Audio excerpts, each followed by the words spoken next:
Confronting the Constitution in the United States. The armed standoff in Oregon enters its second week. Self-styled militiamen are refusing to end their stand against government control of land and their lives. With no end in sight, what's needed for a peaceful resolution here? This is Inside Story.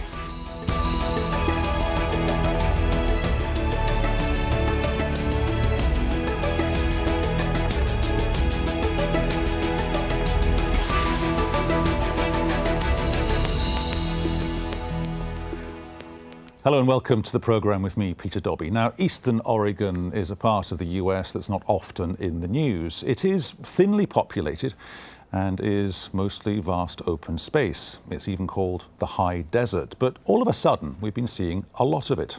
Armed protesters have been occupying a government-owned wildlife refuge for more than a week now. And they say they don't plan on leaving until their demands are met. We're prepared to be out here for as long as needs be.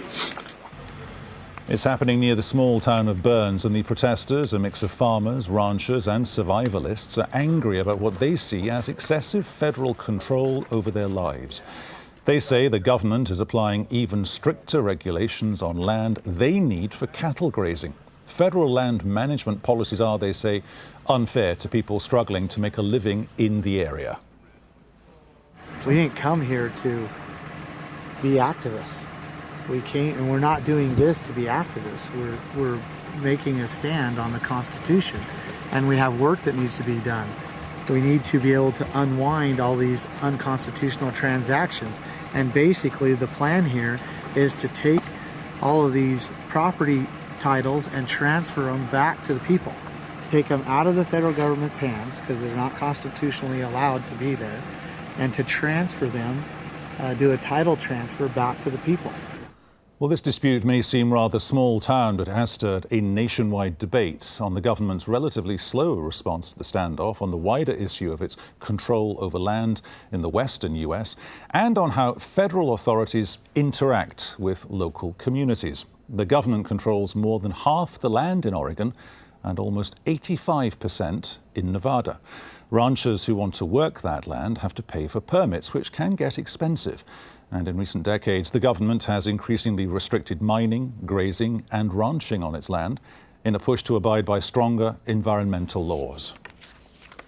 OK, let's get the thoughts now of our guests. In Burns, Oregon, Pete Santilli, spokesman for the ranchers in the Oregon standoff. In Salt Lake City, Eric Ethington, communications director at Political Research Associates. And in Washington, D.C., Matt Lee Ashley, senior fellow and director of public lands at the Center for American Progress. Welcome to Inside Story.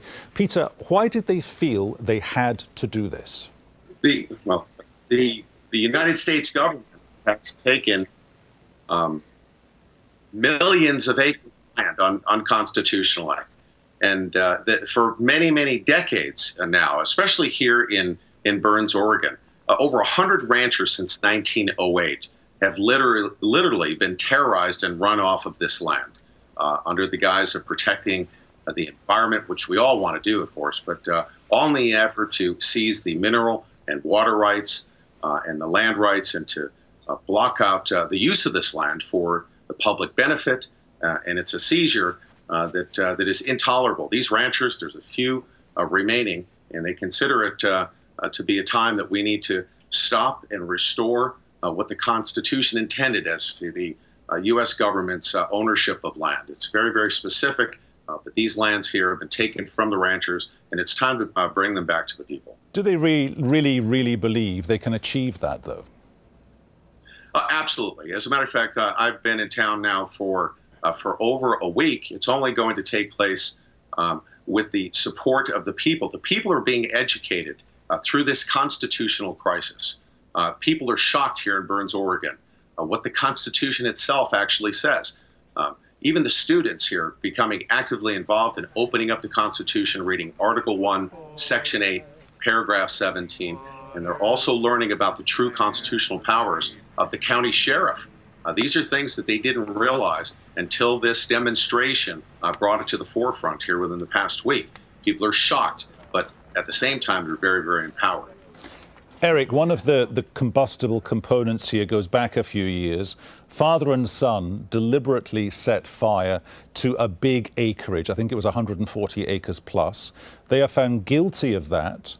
The judge on appeal sends them to prison for a lesser tariff than he should have done. And then a higher court says, no, actually, you guys are going back to jail. How rare is that process? Well, it's interesting that what they are being prosecuted under is actually the 1996 terrorism law. But, you know, what's interesting here is what we're really seeing is a battle for PR and fundraising supremacy between these various patriot movement paramilitary organizations that are involved. The 3%ers and members of the Oath Keepers were the ones who initially stepped in and organized that march in protest of the Hammonds' arrest or the jailing of the Hammonds. But then they were very concerned, or I guess put off, when the Bundys and these other militants instigated the armed takeover of the refuge. So now they're stepping back in and really just trying to get back into the limelight to boost their own fundraising. Sorry, Eric, just to be clear, the 3%ers, who are we talking about?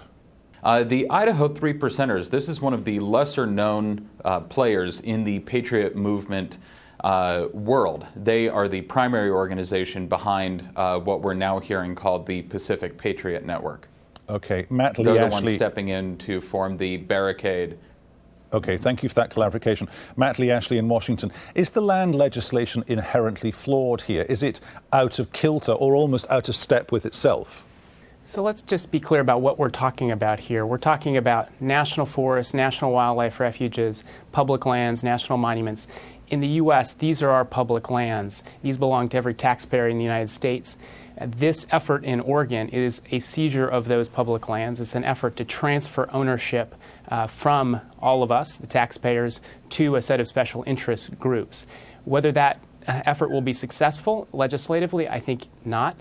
Public opinion in the West is clearly stacked against that effort, partly because state governments can't afford the cost of paying for wildfires, abandoned mine cleanups, etc. And certainly this effort on the ground in Oregon, it will end with people in jail for storming a federal building with guns, and it should end that way, with people being held accountable under the law. Peter, I mean, our other two contributors have identified exactly the problem here. What your colleagues are doing inside that compound is magnetic for exactly the wrong types. And also, there's an election around the corner. If you want to change the law, why stage a takeover? Why not get someone to stand on a political ticket during the election campaign?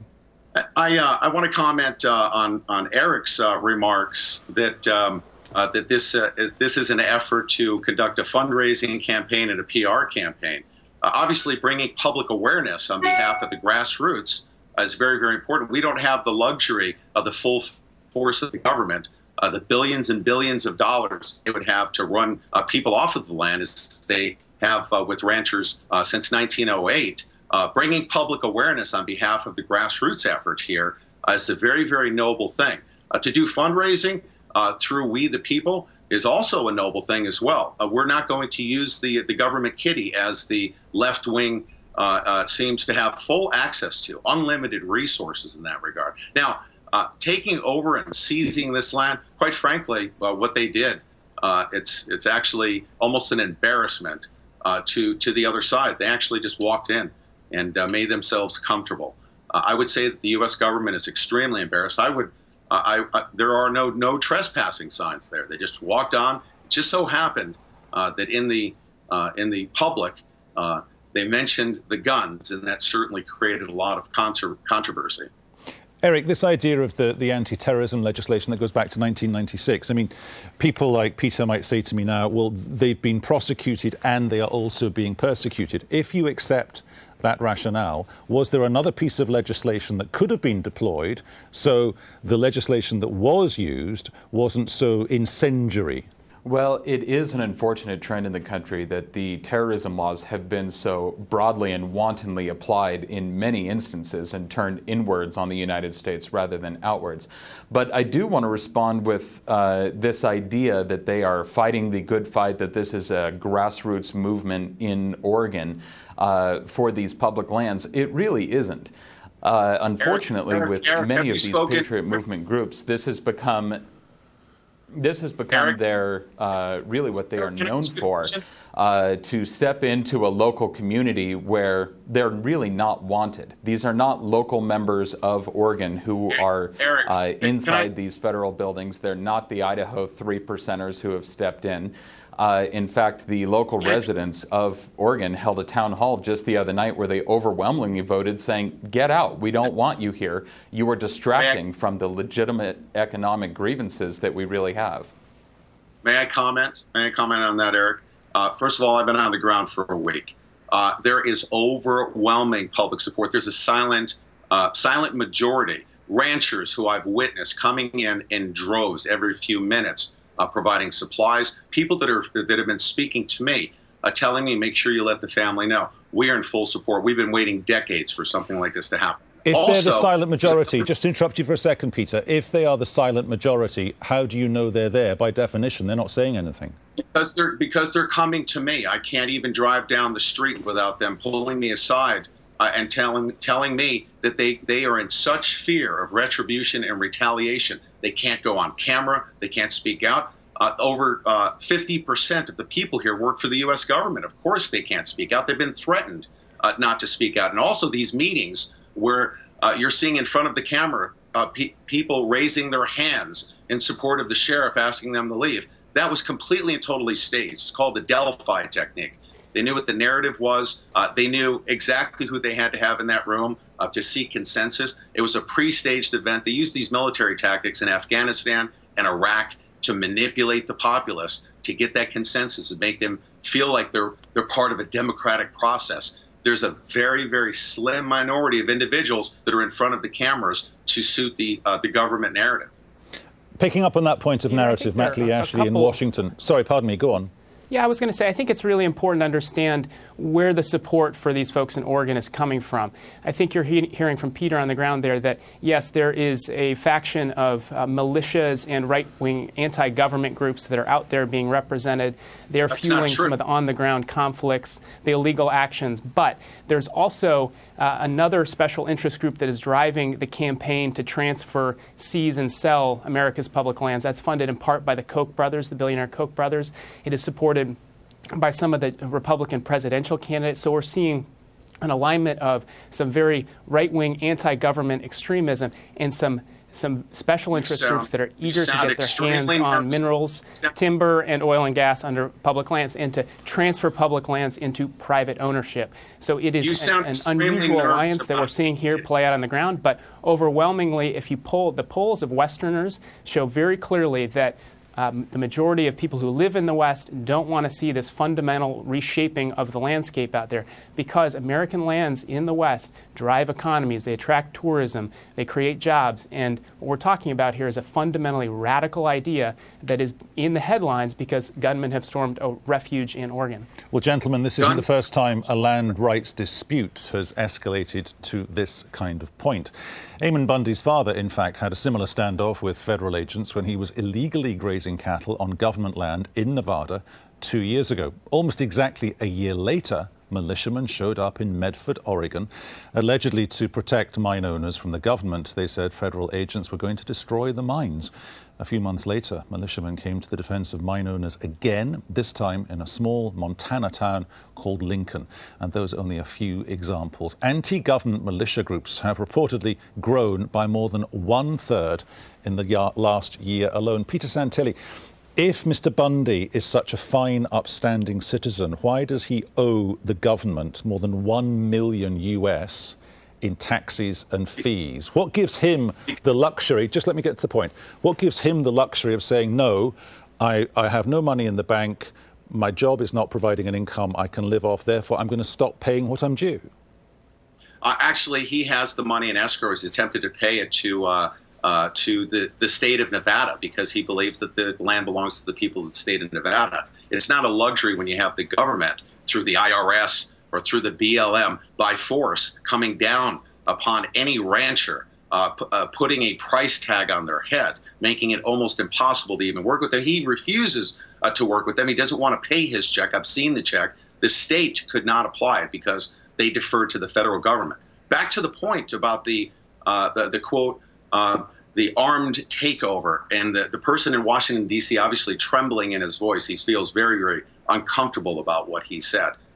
These are individuals, the people that have come to the aid of those on the inside. The federal government is setting the stage right now, just like they did in Waco, to kill these individuals on the inside for trespassing. Now, the quote-unquote militia, if that's what gets them, especially this guy in Washington, D.C., concerned, we the people, will come to the defense of these individuals because we don't believe that they deserve to die for maximum trespassing. Okay, I'm just going to close you down for a second, Peter, because you have kind of had a very good run at what you're trying to get your message across with here. Just going to Eric. Peter, I will come back to you. I really will, I promise you. Eric, Peter mentioned Waco there. What are the chances here that we see a flashpoint, that the federal government, that the FBI must be anticipating in some senses? You mentioned Waco, Peter, because, okay, Waco was something completely different. That was the Davidian branch cult. That was some people doing some things that couldn't really be understood. But the authorities went in, that ended in disaster. And then off the back of that, we saw Timothy McVeigh doing what he did at the Oklahoma City bombing. That's right. You know, following Waco and Ruby Ridge, for those of us who watch the right wing, who examine and study it, what we have seen is that perhaps it is unwritten. I can't say that this is documented, but what it appears to be is that there is now an unwritten rule among federal law enforcement officers that when right-wing, primarily white, patriot or militia groups step in and start to organize things like this, it really is a hands-off approach. They don't want a repeat of what happened back in the 90s because they saw how that ended. It's very different if protesters tend to be people of color, but for right-wing organizations, it's really handled with kid gloves. But I want to address something that Peter said when he talked about they're there to just fight the good fight to step in. If we really examine who these groups are, such as the Idaho 3%ers, who have the ones who have made the most noise in the last day or so, this is a paramilitary group that is known for very violent rhetoric. The founder of the group has called for smashing windows at the DNC. They have published personal information of legislators who support gun control. They've made threats against the governor of Oregon. And in fact, their supporters or those who are affiliated with them have really come out in the last year. You had the militant who shot at a Black Lives Matter protest in Minnesota. You had the couple who shot cops and bystanders in Las Vegas following the Bundy Ranch. You had another who made a bomb threat against the Arkansas State University. This is a very violently motivated network. In fact, the Idaho 3%ers themselves, in the last year, they have held armed protests in Idaho based on an Islamophobic message protesting Syrian refugees. Eric, that is not true, and I've also put a call out, since you call it a white thing. You haven't been on the ground here. You don't know what the makeup is of the individuals that are on the ground. Our researchers have been on the ground for about 6 months. It's months longer than you have been there for about a week, sir. Let me finish my point. I'm calling upon all of the individuals that I stood in the streets of Baltimore fighting for their constitutional rights, in Cleveland. I'm calling upon them to come here constitutionally, lawfully, and stand with us. And actually, we're able to, once we get the land back in the possession of the people here in Harney County. Peter, the reality is we live in a nation of laws here. I'm sorry, we live in a nation of laws, and if people disagree with the land management strategy, there is a forum to take that on, and that's through our democracy, through Congress. Can I finish my point? I want to call upon all of the grassroots Black Lives Matter people to come out here because there's more jobs out here than there are in the inner city selling heroin on behalf of Barack Obama's trafficking network. Peter, you didn't actually mention, or you didn't react to the point that Eric was making. He was talking specifically about one individual, and this programme, Inside Story, has tried to contact this individual. He's the chap who's got the stars and stripes tattooed on his chest, and he goes to meetings with highly offensive logos and He loves whipping you up into a tornadic, in independent media. If he can create some controversy and get those on the left. He doesn't do it very well, because I think he had 7 followers on Twitter, and then he killed his Twitter account. That is a different conversation. If the federal government, I'm going to stop you there. If the federal government crosses a line with the people who are inside that compound, what might that line be? At what point do they feel, at what point do your colleagues inside the compound think we have to now use our guns? The people in the compound won't have to worry about that, because there's millions of people on the outside of the compound that will protect them. They've already made a mistake.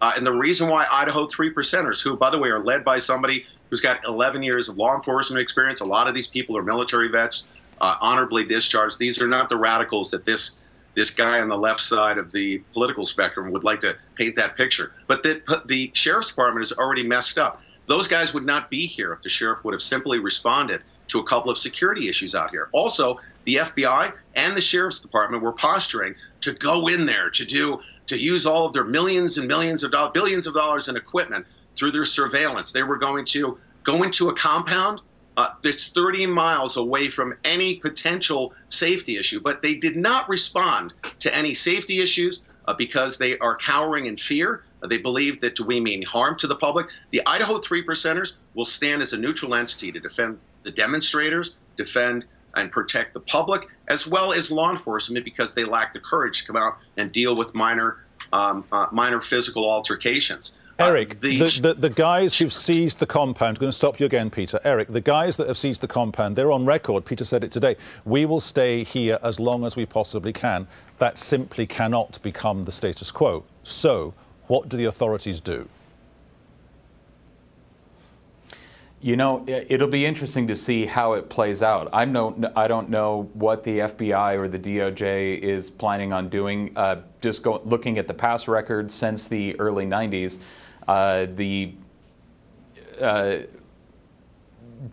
based on what has happened previously, most likely they'll just stay hands off and wait for them to go away and go home. But, the level of rhetoric that's coming out here, the Patriot movement since the 90s has been dominated primarily by conspiracy theorists, anti-abortion activists, right-wing libertarians, and members of the Christian right. This is not a movement based on rational or constitutional principles, despite how often they may want to use that word.